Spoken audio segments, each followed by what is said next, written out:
शिवाजीराव कर्डिले यांचं दुःखद निधन आज झालं. खरं म्हणजे धक्कादायकच बातमी ती आहे.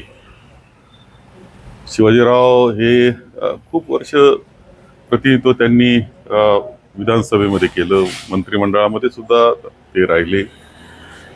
एक लोकप्रतिनिधी जो असतो त्यामध्ये ग्रामीण लोकप्रतिनिधीमध्ये एक ग्रामीण शहाणपण ज्याला म्हणतात त्याचं उदाहरण म्हणजे शिवाजीराव कर्डिले. खरं म्हणजे त्यांच्या त्या ग्रामीण शहाणपणानंच त्यांनी आतापर्यंत यश जे ते मिळवत गेले आणि आता तो बँकेचे चेअरमन सुद्धा ते होते. एक लोकप्रतिनिधी जो जनमानसातला आहे, लोकांचे प्रश्न समजणारा आहे, लोकभावना समजणारा आहे, असा लोकप्रतिनिधी जाण्याचं दुःख आम्हाला आहे.